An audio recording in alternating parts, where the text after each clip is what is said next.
Stock market లో invest చేసి మీ డబ్బులు డబుల్ చేసుకోవాలనుకుంటున్నారా? సుందరరామిరెడ్డి గారి లైవ్ సెమినార్ కి అటెండ్ అవ్వండి.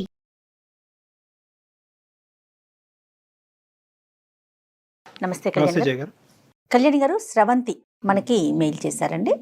అయితే ఇక్కడ ఇంకొక చిన్న విషయం చెప్తున్నానండి.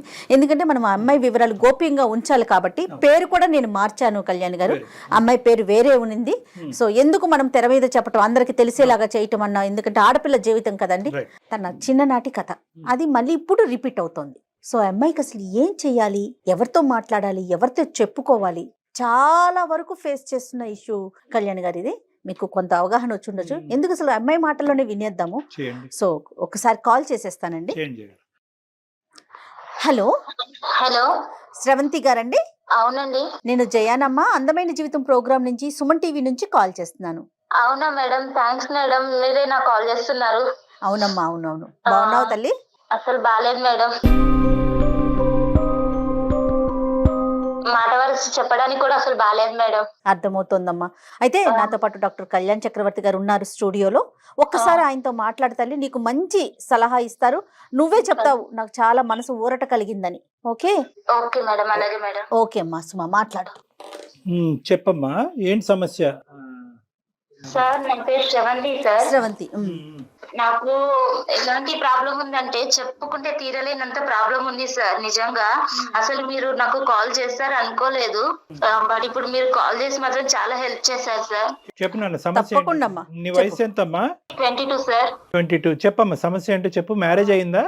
సార్ నేను 9th క్లాస్ లో ఉన్నప్పుడు మా ఫ్రెండ్ ఇంటికి ఇట్లా కంబైన్ స్టడీస్ కోసం వెళ్ళేదాన్ని సార్. వెళ్తుంటే ఒక రోజు చాలా లేట్ అయిపోయింది. చాలా లేట్ అయిపోయిందని నేను వస్తున్నాను సార్. దారిలో వస్తుంటే ఎవరో ఫాలో అవుతున్నట్టు అనిపించింది నాకు. ఎవరో ఫాలో అవుతున్నట్టు అనిపిస్తే ఇంకా కొంచెం ముందుకు రాగానే ఒక ఆటో ఉంది సార్. ఆటో ఉండి అతన్ని అన్న కొంచెం ఇక్కడ ఎవరు ఫాలో అవుతున్నట్టు కొంచెం భయంగా ఉంది, జర ఏమనుకోకుంటే కొంచెం నన్ను మా ఇంటి దగ్గర దింపండి అన్న అంటే, అవమ్మా నువ్వు నా చెల్లెలు లాంటిదాన్ని, నేను సేఫ్ గా తీసుకెళ్తానమ్మా అని నన్ను ఆటో ఎక్కించుకున్నారు సార్. ఏ టైం అమ్మా? ఏ టైం అవుతుంది అప్పుడు? నైట్ 8, 9 అవుతుంది మేడం. అయిపోయిన తర్వాత 9:30 అవుతుంది మేడం. తల్లి ఆటో ఎక్కించుకున్నారు. ఆటో ఎక్కించుకుని కొంచెం ముందుకెళ్ళగానే ఇట్లా టర్న్ తీసుకున్నారు. నేను చెప్పాను, అన్న మా ఇల్లు స్ట్రైట్ కే వెళ్ళాలి, ఇట్లా మీరు లెఫ్ట్ తీసుకున్నారంటే, లేదమ్మా ఇది షార్ట్ కట్, మీ ఇల్లు నాకు తెలుసు, నేను ఎప్పుడు ఇటు నుంచే వస్తుంటాను, నేను చాలా సార్లు చూసాను అన్నాడు. అన్నాక మేడం నేను కొంచెం అంటే నాకు అంత తెలియని కూడా తెలియదు మేడం, అట్లా ఆయన చెప్పింది నమ్మేశాను. సరే తీసుకెళ్తారేమో అనుకున్నాను. కొంచెం ముందుకెళ్ళగానే అన్ని చెట్లు వస్తున్నాయి, మొత్తం ముళ్ళు పొదలు అన్ని వస్తున్నాయి. అన్న నాకు మస్తు భయం వేస్తుంది అన్న, జర ఏమనుకోకుండా నన్ను మా ఇంటి దగ్గర దింపేయండి, లేకుంటే ఎక్కడ ఎక్కించుకున్నారు అక్కడనే దింపేసేయండి అని బతిలాడినాను మేడం. బతిలాడితే కూడా లేదు, నువ్వు ఇప్పుడు అరిచినావు అంటే మాత్రము నీకు మామూలుగా ఉండదు, నాది ఎట్లా ఉంటుందో చూపిస్తాను, నీకు చావు ఎట్లుంటుందో అట్లా చూపిస్తాను, సైలెంట్ గా నేను చెప్పినట్టు చేసినావా బతికి ఇంటికి వెళ్తావు, లేకుంటే మాత్రం నీ పని మామూలుగా ఉండదు చూడ అని తీసుకెళ్లి నన్ను లాక్కెళ్ళి ఎలా అంటే అలా నన్ను పాడు చేసేసాను మేడం. చాలా అంటే చాలా ఘోరంగా మేడం. అసలు నాకైతే అన్న నీ ప్లీజ్ అన్న మీకు కాలు పట్టుకుంటా అట్లా చేయకండి అన్న, నాకు అసలు నీకు ఎట్లా అనిపిస్తుంది, నీ చెల్లెల్లాగా అనిపించట్లేదు అంటే, ఎవరివే నువ్వు నా చెల్లెలే ఎందుకైతేవే, నువ్వేనా నా అమ్మగా పుట్టినావా అని అడిగిండు. ఎట్లా అంటే అట్లా ఘోరంగా బాగా చేసిండు మేడం. చేసినాక మళ్ళీ నువ్వు ఎవరికైనా చెప్పినావంటే మాత్రం నిన్ను ఇంకా రెండో రోజు నువ్వు మీ అమ్మని చూడవు, మీ ఇంటిని చూడవు, రెండో రోజు తీసుకెళ్లి చంపేస్తాను. ఈసారి నువ్వు ఇంకోసారి ఇట్లా ఇటు నుంచే వెళ్తావు, నేను రోజు నేను పాలైతేనే ఉంటాను, నువ్వు ఎవరికైనా చెప్పినట్టు తెలిసినా లేదంటే నన్ను చూపించినట్టు తెలిసినా నువ్వు ఆ రోజు లాస్ట్ నీకు లైఫ్ ఉండదు, ఇంకా నేను ఆ రోజు చంపేస్తానని బెదిరించింది మేడం. ఇంకా ఇంటికి వెళ్ళినా నెక్స్ట్ డే నుంచి స్కూల్ కూడా వెళ్ళలేదు. ఒక 4 days 5 days అన్నం తినలేదు మేడం. మా మమ్మీ ఏమో మస్తు భయపడుతుంది, ఏమైందమ్మా ఇట్లా ఎందుకు అయిపోతున్నావు, ఎవరైనా ఏమన్నా అన్నారా, ఏమన్నా లొల్లయిందా స్కూల్లో, ఏమన్నా చెప్పమ్మా నాకు అంటే 4 days తర్వాత నేను చెప్పాను మేడం, మమ్మీ నాకు ఇట్లా చేసిండు మమ్మీ, ఇట్లా నాకు మస్తు భయం అవుతుంది, నాకైతే ఏడుపు వస్తుంది, ఏం చేయాలో అర్థం కావట్లే, నీకు చెప్దామంటే నువ్వు కొడతావేమని భయం అయింది మేడం. అంటే నేనెందుకు కొడతారా, నేను నీ తల్లిని కదా అని మా మమ్మీ మస్తు ధైర్యం చెప్పింది మేడం. వాడిని చూపించి అన్నది కానీ నాకు ఆ తర్వాత నుంచి వాడు కనిపించలేదు మేడం. తర్వాత నుంచి కనిపించలేదు. మా మమ్మీ ఆ ఇయర్ మొత్తము ఇంకా నాకు అలానే బ్రతకగా, ఇక సరిగా తినకుండా. స్కూల్ కాటికి అమ్మే తీసుకెళ్లేదా తల్లి నిన్ను? మొత్తం మా మమ్మీ మేడం. ఆ రోజు నుంచి నెక్స్ట్ డే నుంచి మా మమ్మీ జాగ్రత్తగా చిన్న పిల్లలు పట్టుకుని వెళ్ళి స్కూల్ కి దగ్గర దింపి స్కూల్ నుంచి తీసుకొచ్చేది మేడం. భయం అయ్యి ఆఖరికి మా డాడీ కూడా వీళ్ళు ఇవన్నీ తెలియదు. మా తమ్ముడు ఉన్నాడు మేడం, నాకు ఒక తమ్ముడు ఉన్నాడు, తమ్ముడు కూడా తెలియదు మేడం. ఎవరికి చెప్పలా? ఎవరికి చెప్పలేదు మేడం. మా మమ్మీ చెప్పొద్దు అన్నది, ఎవరితో చెప్పొద్దు, నీ ఫ్రెండ్స్ తో కూడా ఎవరితో ఇట్లా చెప్పొద్దు, వద్దమ్మా ఇవన్నీ అని మా మమ్మీ నాకు చాలా ధైర్యం చెప్పింది మేడం. మా డాడీ కూడా ఇచ్చి ఎప్పుడైనా సరే మా మమ్మీయే తీసుకొస్తుంది మేడం. ఆ ఇయర్ అంతా అట్లా అయిపోయింది. ఇక 10th అయిపోయినాక డైరెక్ట్ నన్ను హాస్టల్ వేసేసారు మేడం. హాస్టల్ వేసాక ఇంకా డిగ్రీ వరకు కంప్లీట్ చేశాను. మా మమ్మీ నాకు ఇక డిగ్రీ అయిపోయాక పెళ్లి చేసుకుంది కానమ్మా, ఇంకా చదువు అయిపోయింది కదంటే, లేదమ్మా నాకు పెళ్ళొద్దు, ఏమొద్దు, నాకు అసలు ఇలా అయిపోయింది, వాళ్ళకి తెలిస్తే ఎవరికైనా తెలిస్తే అసలు మేడం చాలా అంటే చాలా, అసలు అది నా మైండ్ లో ఎలా నాటుకుపోయిందంటే నన్ను అంత ఘోరంగా చేశారు మేడం వాడు ఆ రోజు.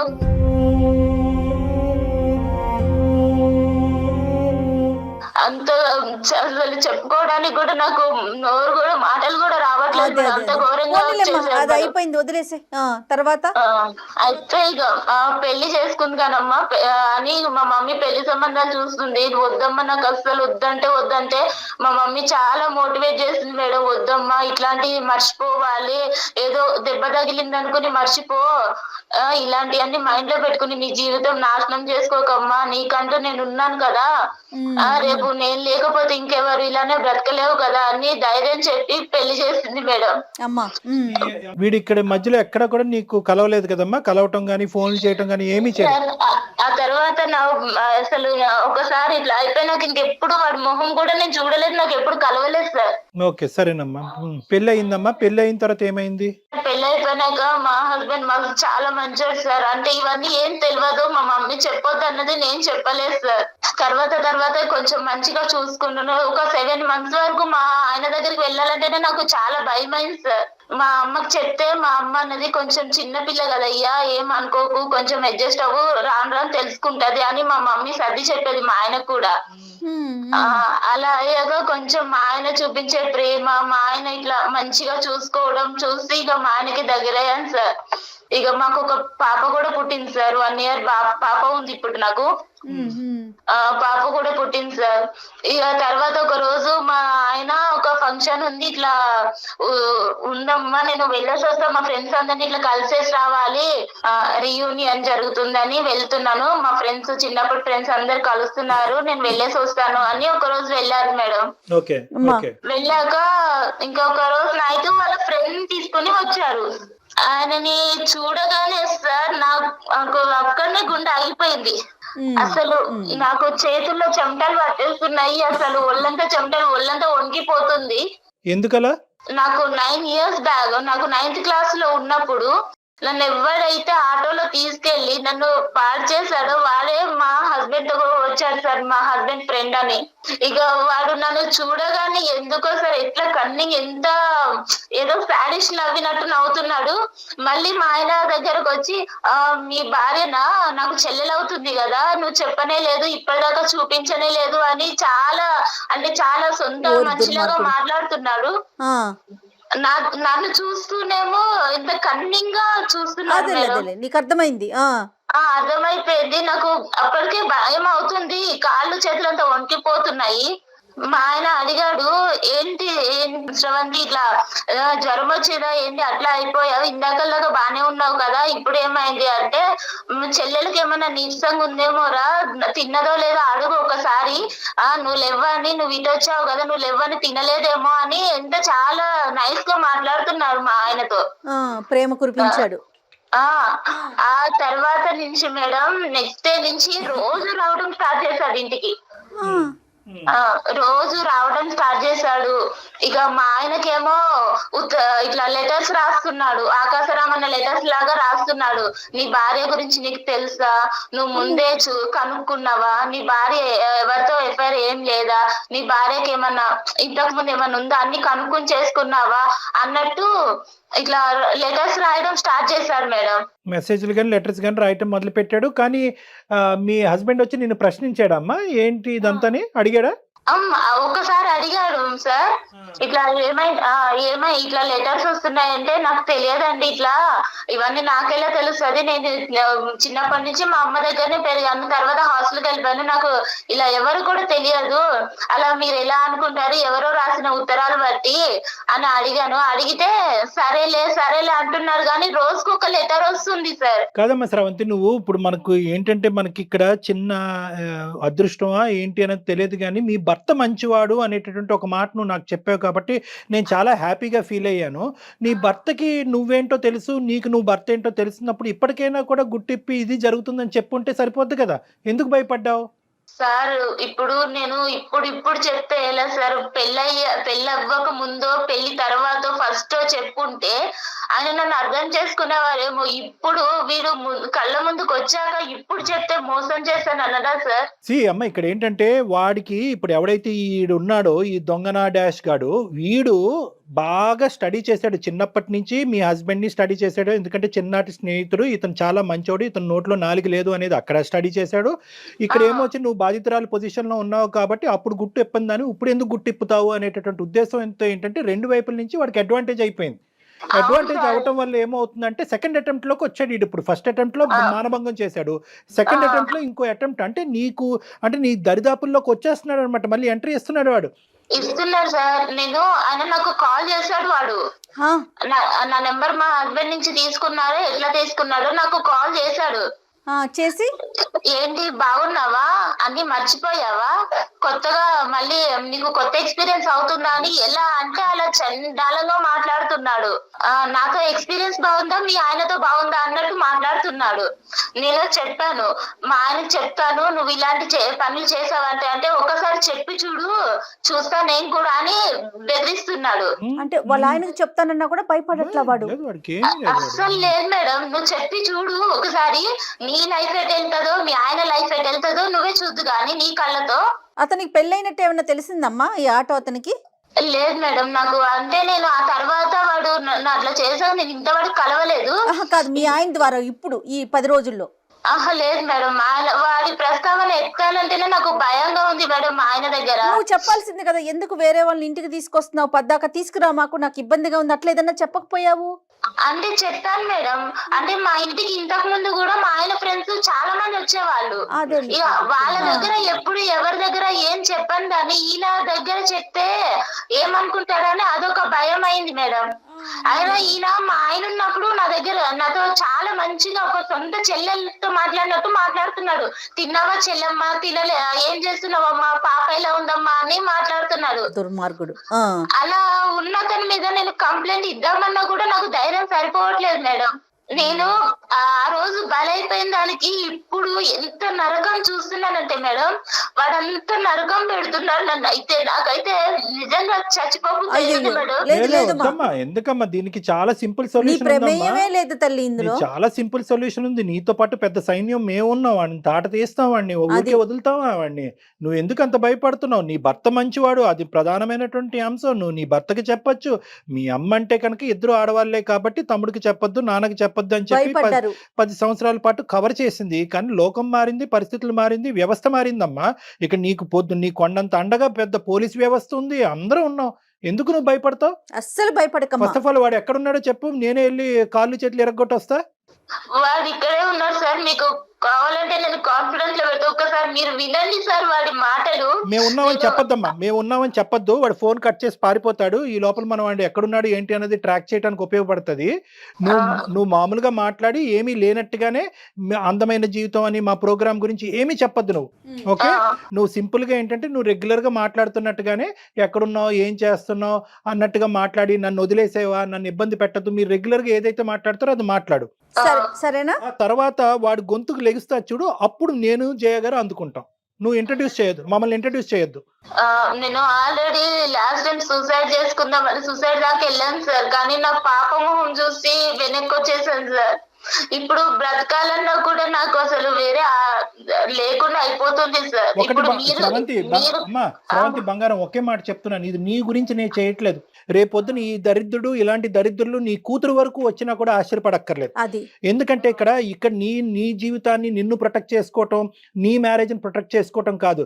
ఇలాంటి ఎదవలు ఎక్కడున్నా కూడా వాళ్ళని వెతికి పట్టుకుని మనం వాళ్ళకి సరైనటువంటి శిక్ష పడేటటువంటి విధంగా నువ్వు ఈ రోజు ఒక సంఘ సేవకురాల్లాగా ఒక సామాజిక పరమైనటువంటి సేవ చేసి మా వరకు వచ్చావు. నీతో పాటు మేము కలిసి ప్రయాణం చేస్తాం. ఈ కేసును మాత్రం ఇది కేవలం నా కేసు అనేటటువంటి విధంగా తీసుకెళ్లొద్దమ్మా. నువ్వు గొంతెత్తి మాట్లాడాలి. ఇది మనం ఖచ్చితంగా వాడిని శిక్షించాలి. కాబట్టి నీ యొక్క తోడ్పాటు మాకు కావాలి. నీలాంటి ఆడపిల్లలందరికీ కూడా ఇలా కూడా నేను బయటికి రావాలని తెలియాలి తల్లి. ఇంకోటి ఏంటంటే దయచేసి నీ మనసులో నువ్వు పోస్ట్ ట్రామాటిక్ స్ట్రెస్ డిసార్డర్ అంటారమ్మా. అంటే ఒక ఆడపిల్లకి ఇలా మానభంగం జరిగినప్పుడు ఆ జ్ఞాపకాల నుంచి బయట పడలేక చాలా మంది ఏంటంటే పెళ్లిళ్ళు చేసుకోరు, కొంతమంది పెళ్లిళ్ళు చేసుకున్నా కూడా సంసారం కూడా చేయడు, మగజాతిని అసహించుకుంటూ ఉంటారు. ఇప్పుడు ఇదేంటంటే దీంతో పాటు వీడు మళ్ళీ నీ ఎదురుగుంటే ప్రత్యక్షమయ్యాడు. ప్రత్యక్షం అవడంతో నీ పాత జ్ఞాపకాలు వచ్చి రేపు నువ్వు కంప్లీట్గా మెంటల్ పేషెంట్ అవుతావు అనేటటువంటిది కూడా మనకు తెలియదు. ఇది నెంబర్ 2. నెంబర్ 3 ఏంటంటే కనుక ఇక్కడ ఫస్ట్ ఆఫ్ ఆల్ నీలాంటి ఆడపిల్లలు ముందుకొచ్చి గొంతిప్పి ఎందుకు మాట్లాడాలి అంటే కనుక ఫస్ట్ మీకు తగినటువంటి రక్షణ కల్పించిన తర్వాత, రక్షణ తీసుకున్న తర్వాత మీరు మాట్లాడండి. నెంబర్ 1. నెంబర్ 2 ఏంటంటే గిల్ట్ తీసేసేయండి. వాడికి ఏదో నువ్వు కోఆపరేట్ చేసినట్టుగా దయచేసి ఫీల్ అవ్వద్దు. నీ మీద ఒక హత్యాయత్నం జరిగింది, మానభంగం జరిగింది నీ మీద. కాబట్టి ఫస్ట్ ఆఫ్ ఆల్ నీ మైండ్లోంచి ఏంటంటే నీ భర్తతో చెప్తున్నప్పుడు కానీ మాతో చెప్తున్నప్పుడు కానీ సమాజంలో రేపొద్దున ఎవరైనాతో మాట్లాడే పెద్దలతో మాట్లాడే పరిస్థితి వచ్చినప్పుడు నేను తప్పు చేశానేమో అనేటటువంటి ఫీలింగ్తో నువ్వు బయటకు రా. నువ్వు ఏ తప్పు చేయలేదు, నువ్వు నిన్ను సేవ్ చేసుకోవటమే కాకుండా వీడు చాలా మందితో ఇటువంటి ఆట ఆడుంటే కనుక అటువంటి ఆడపిల్లలు అందరూ కూడా ఈరోజు బయటకు వస్తారు. ఆ ఆడపిల్లలందరూ కూడా బయటకు రావాలి, వాళ్ళకు కూడా మనం రక్షణ కల్పించిన వాళ్ళం అవుతాం. ఇది ఇప్పటిదాకా నాకు మా అమ్మకే మాత్రమే తెలుసు సార్ ఈ విషయం అనేది. ఇప్పుడు వాడు ఎలా బెదిరిస్తున్నాడంటే నీ భర్తకు చెప్తాను, నీకు లైఫ్ లేకుండా చేస్తాను, మొత్తం ఆ రోజు నేను ఫొటోస్ కూడా తీసాను, మొత్తం అన్ని నెట్ లో పెట్టేస్తాను, నీకు అనేది లైఫే లేకుండా చేస్తాను నేను. నీ భర్తకు చెప్పాక ఒక్కసారి నువ్వు అనుకుంటున్నావు కదా నా భర్త ఉన్నాడు అని, నువ్వు నాకు లొంగట్లేదు కదా, నీ భర్తనే నీకు కాకుండా చేస్తాను అని ఎట్లా బెదిరిస్తున్నాడు మేడం. నువ్వేమి భయపడకమ్మా, డాక్టర్ గారు ఉన్నారు, సుమన్ టీవీ తరపున మేమున్నాము. అంత చేయాలి అంటే కనుక ఫస్ట్ ఆడు ఉండాలి కదమ్మా. ఫస్ట్ అదంతా మేము చూసుకుంటాం. ఇప్పుడు వరకు నువ్వు ఒక్కదానివే లోపల యుద్ధం చేసావు. ఇప్పుడు మాకు చెప్పిన తర్వాత మేమేమి ఇలా చేతులు కట్టుకుని కూర్చోం కదా. మేము తీసుకోవాల్సిన స్టెప్స్ మేము తీసుకుంటాం. కాబట్టి అవన్నీ ఆ భయాలన్నీ తీసి పక్కన పెట్టు. నీకు పూర్తి స్థాయిలో సంరక్షణ అనేది మా తరపు నుంచి ఉంటుంది. వాడిని ఎక్కడైతే శిక్షించాలో, ఎలాగైతే లోపల పెట్టాలో అదంతా మేము ఆలోచిస్తాం. ఓకేనా? నేను చెప్పినటువంటి పద్ధతిలో వాడికి ఫోన్ కలిపి, అంతే. మేమేమి బ్యాక్గ్రౌండ్ లో మాట్లాడాం. ఓకే సార్, అలాగే కలుపుతున్నాను సార్. కల్పమ్మ. వాడి పేరేంటమ్మా? వాడి పేరు శ్యామ్ సార్. శ్యామ్. కల్పమ్మ చెప్పు.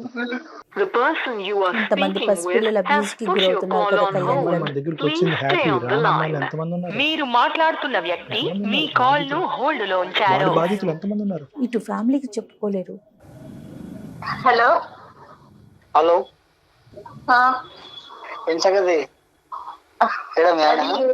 కాదు, నేను చెప్పేది ఒకసారి విను ప్లీజ్. నువ్వు నన్ను ఇలా ఏడిపించకు. ఇలా నువ్వు కాల్ చేస్తేనే నాకు హార్ట్ అటాక్ వస్తుంది, నాకు గుండెల్లో వణుకొస్తుంది. ప్లీజ్ నీకు దండం పెడతా, ఎందుకు నన్ను ఇంత బ్లాక్మెయిల్ చేస్తున్నావు? నువ్వు చేసిన దానికి ఏ రోజైనా నేను బయట పెట్టానా? నేను వదిలేసాను కదా, ఇప్పుడు మళ్ళీ ఎందుకు నా లైఫ్ లోకి వచ్చి ఇట్లా ఆడుకుంటున్నావు? నువ్వు అంటే నాకు ఇష్టం అనేది చెప్తున్నావు కదా. నువ్వు ఏమని ఇష్టం అంటున్నావు? ఒకసారి పాడు చేసేసి నన్ను నా లైఫ్ అంతా పాడు చేసేసావు. నాకంటూ వెనక్కి తిరిగి చూసుకుంటే నువ్వు చేసిన అగాయించిన తప్ప నాకంటూ ఒకటి సంతోషం అనేది లేకుండా చేసావు. మళ్ళీ ఇప్పుడు నా భర్తతో నేను కొత్త గొప్ప మర్చిపోయిన భర్తతో సంతోషంగా ఉంటే ఇప్పుడు మళ్ళీ నువ్వు నా లైఫ్ లోకి వచ్చి నా లైఫ్ నాశనం చేయాలని చూస్తున్నావు. ఏం అధికారం ఉందని చెప్పు? నా లైఫ్ ని ఇట్లా ఆడుకుంటున్నావు. నా మీద ఇష్టం ఉంటేనే కదా నువ్వు ఇన్ని రోజుల పంట చెప్పకుండా ఉండేది. నేను ఇష్టంతో కాదు, నా తల్లి చెప్పిన మాట కోసం మా అమ్మ వద్దమ్మా ఆడపిల్ల జీవితం బయటికి వెళ్తే అల్లరవుతుందని మా అమ్మ నాకు చెప్పిన మాట కోసం నేను చెప్పలేదు.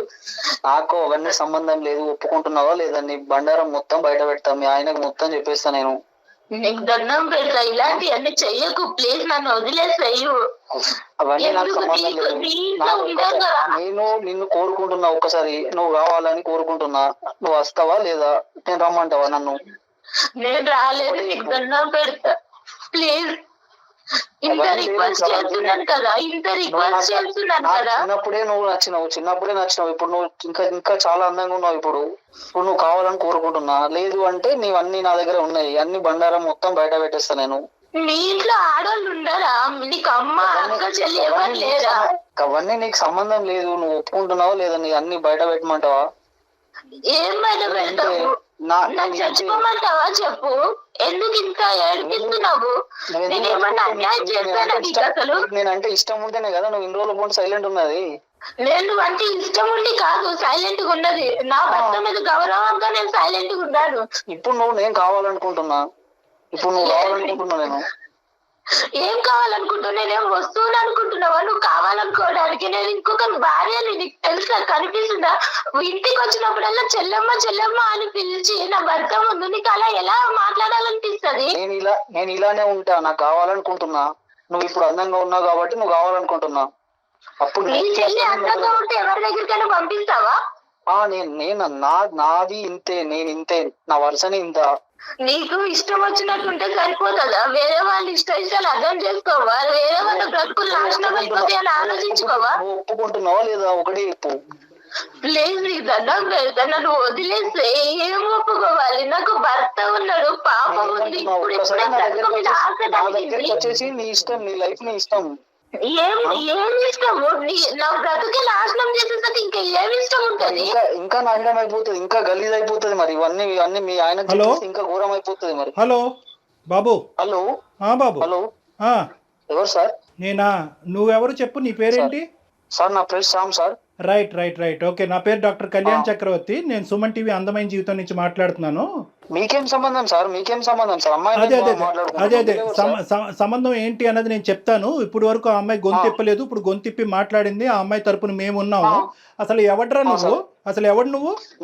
ఎవడ్రా నువ్వు? అసలు మీకేం సంబంధం? ఏ సంబంధం ఉందో లేదో తర్వాత తేల్చుకుందాము. నువ్వు ఎక్కడున్నావు చెప్పు ఫస్ట్. అసలు నువ్వు ఎవడు? అసలు ఏం చేసావు ఈ అమ్మాయితో చిన్నప్పుడు? అవసరం లేదు కదా సార్. పర్సనల్ బొక్క ఏంద్రా మాట్లాడేది నువ్వు? నీకెందుకు సార్? తను పర్సనల్. నీకేంటి ఏం మాట్లాడుతున్నావు నువ్వు? నువ్వు ఏం చేసావు ఈ అమ్మాయితో చిన్నప్పుడు? ఇప్పుడు ఏం చేస్తున్నావు? ఎంతమంది ఆడవాళ్ళు నీ లిస్ట్ లో ఉన్నారు? ఎంతమంది ఆడవాళ్ళతో జీవితాలతో నువ్వు ఆడుకుంటున్నావు? ఎంతమంది ఆడవాళ్ళని మానభంగం చేస్తావు? ఎంతమంది ఆడవాళ్ళని బ్లాక్ మెయిల్ చేస్తున్నావు?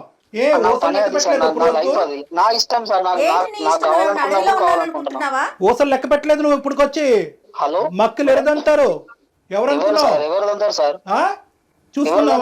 చూసుకుందాం. ఏం మాట్లాడుతున్నావు నువ్వు? చూసుకుందాం సార్. ఏం చేస్తారో చేసుకోండి సార్.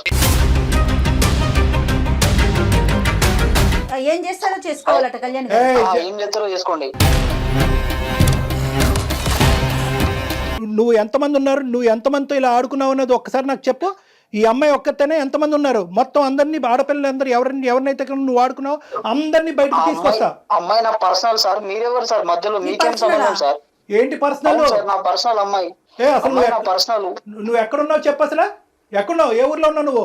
నీ వాయిస్ అంతా రికార్డ్ అవుతుంది. నువ్వు ఎక్కడున్నావు మొత్తం అంతా ట్రాక్ చేస్తున్నావు. నీ లొకేషన్ తెలుసు. కానీ సార్ భయపడేది లేదు. సమస్యలే భయపడే సమస్య. అదే నీ సంగతి ఏంటో మేము తేలుస్తాము. నీతో ఒక్క నిమిషం కూడా ఇంకెక్కువ మాట్లాడవలసినటువంటి అవసరం లేదు. ఏమయ్యా, నీకు ఒక తల్లి, ఒక అక్క, ఒక చెల్లి ఉందా? నువ్వు మనిషివా?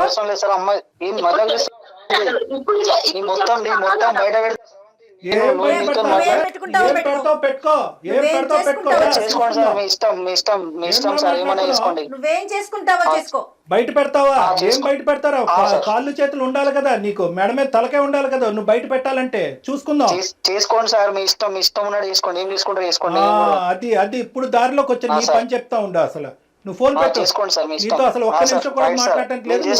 లొకేషన్ కూడా ట్రాక్ చేసాము నీకు. ఇప్పుడే పోలీసులు వస్తారు, నీకు నువ్వు ఎలా బతికి బయట పడతావో చూద్దాం. కాదు శ్యామ్, అసలు నువ్వు మనిషివేనా? చెల్లి అనుకుంటా ఉన్న బంధాలు విలువలు అన్ని ఇంత దిగదా చిచి, అసలు మాట్లాడటానికి మాట్లాడటం ఏం లేదు. ఓకే సార్, మీతో కూడా నేను మాట్లాడాల్సిన అవసరం లేదు సార్. Right sir. వాడేం మనిషి కళ్యాణ్ గారు? అసలు భయం కూడా లేదా మనిషికి? మేడం ఇప్పుడు వాడు ఏంటంటే ఈ అమ్మాయితో ఒక్కటే. శ్రవంతి నువ్వు లైన్ లో ఉన్నావమ్మా? లైన్లోనే ఉన్నాను సార్. పెట్టేశాడు కదా అతను. పెట్టేశారు మేడం. చూసారా సార్ మీ ముందు ఎలా మాట్లాడుతున్నాడు? ఇంకెంత టార్చర్ పెడుతుంటారా? అమ్మ ఇది సుమన్ టీవీ వరకు స్రవంతి తీసుకొచ్చినటువంటి ఒక కథ మాత్రమే. ఇలాంటి ఎన్ని కథలు ఉన్నాయేమో అన్నట్టు నాకు అనిపిస్తుంది. ఎందుకంటే కనుక మనం ఎందుకు ఎవరినైనా క్రానిక్ అఫెండర్ అని మనం ఎప్పుడు అంటాం, పీడోఫైల్స్ అంటాం. అంటే చిన్న పిల్లల్ని సెక్షువల్గా మానభంగం చేసుకుంటూ వాడుకుంటూ పెద్దవాళ్ళకి చెప్పకుండా భయపెడుతూ వాళ్ళ నోట్లో గుడ్డలు కూరేటటువంటి ఇలాంటి వాళ్ళు పీడోఫైల్స్ అంటారు. ఎందుకు వీడి గురించి ఇంత ప్రత్యేకంగా మనం ఈ రోజు మాట్లాడుకోవాలి? నాకు ఎందుకు అంత స్థాయి కోపం వచ్చిందంటే ఈ టోన్లో నేను ఎప్పుడూ మాట్లాడలేదు. ఎందుకంటే వీళ్ళందరూ చాప కింద నీరులాగా చాలా మంది ఆడపిల్లలతో కుటుంబ సభ్యుల్లోనే ఉండేటటువంటి ఎదవలు కొంత ఉన్నారు. ఈడంటే కనుక బయట ఎక్కడి నుంచో పరిచయం అయ్యి నీకు తెలిసి తెలియకుండా ముక్కు మొహం తెలియని వాడు ఆటో ఎక్కావు. నీలాంటి ఆడపిల్లలు ప్రధానంగా గుర్తుపెట్టుకోవాల్సినటువంటి ముఖ్యమైనటువంటి అంశం ఏంటంటే ఇటువంటి వాళ్ళు ఉంటారు, తస్మాత్ జాగ్రత్త. మీ ఎడం వైపు కుడివైపు ఎక్కడన్నా ఉంటారు, మీ కుటుంబంలోనే ఉంటారు, మీ స్నేహితుల మధ్యలో అన్నా ఉంటారు, స్కూల్లో అన్నా ఉంటారు, ఆటో డ్రైవర్లు రిక్షా డ్రైవర్లు లాగా ఉండొచ్చు. తస్మాత్ జాగ్రత్త అనేది ఈరోజు నీ ద్వారా మేము అందరికీ చెప్పేటటువంటి మెసేజ్. వీడిని ఎందుకు క్రానిక్ అఫెండర్ అన్నానంటే వీడు అప్పుడు తప్పు చేశాడు. ఈ మధ్యలో అంటే నువ్వు 9 సంవత్సరాలు 10 సంవత్సరాల పాటు ఏర్పడినటువంటి గ్యాప్లో ఎక్కడ కూడా వాళ్ళు మార్పు రాలేదు.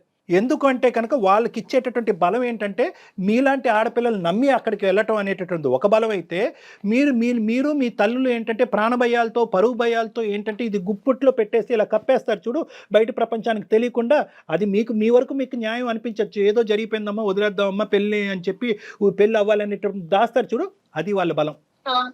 ఆ బలంతో ఏంటంటే ఈరోజు మళ్ళీ 9 సంవత్సరాల తర్వాత ఆడు మీ ఆయన్ని బాగా స్టడీ చేశాడు, నిన్ను బాగా స్టడీ చేసి మీ ఆయన దగ్గర మార్కులు కొట్టేసేటటువంటి విధంగా కొట్టేసి ఎక్కడా కూడా 0.5% పశ్చాత్తాపం కూడా పొందకుండా నిన్ను మళ్ళీ ఈరోజు మళ్ళీ ఇచ్చేయడానికి ట్రై చేస్తున్నాడు. సో ఇలాంటి వాళ్ళకి మనం ఎప్పుడు కూడా గుర్తుపెట్టుకోవాల్సింది ఏంటంటే మనం జాగ్రత్తగా ఉంటాం, రెండోది గొంతు విప్పి మాట్లాడటం.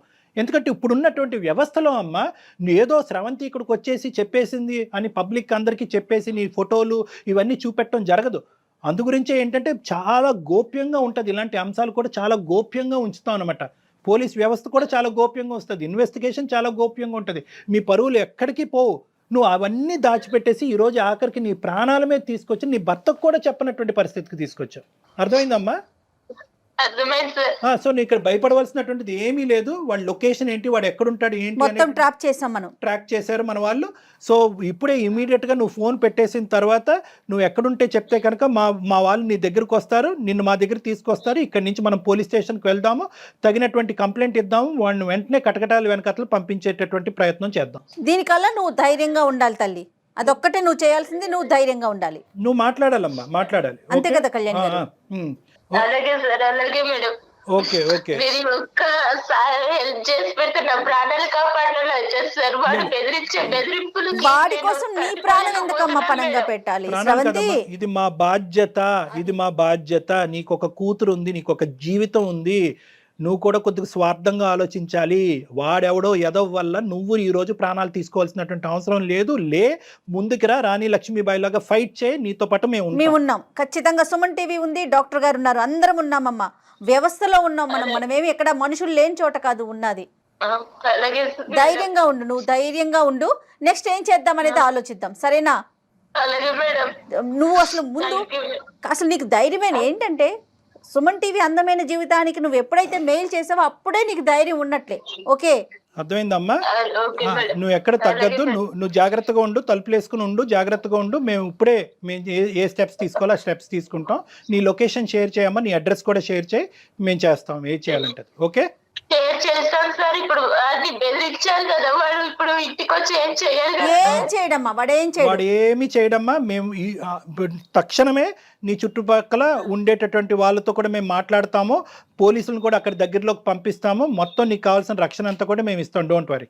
వాడు ఎప్పుడైతే ఇప్పుడు డాక్టర్ గారు మాట్లాడారో అప్పుడే అతనికి అర్థమైంది, ఓహో ఈ అమ్మాయి ఎవరికో చెప్పేసింది అన్న విషయం అతనికి అర్థమైపోయే ఫోన్ పెట్టేశాడు. ఓకేనా, నువ్వేం భయపడకు తల్లి.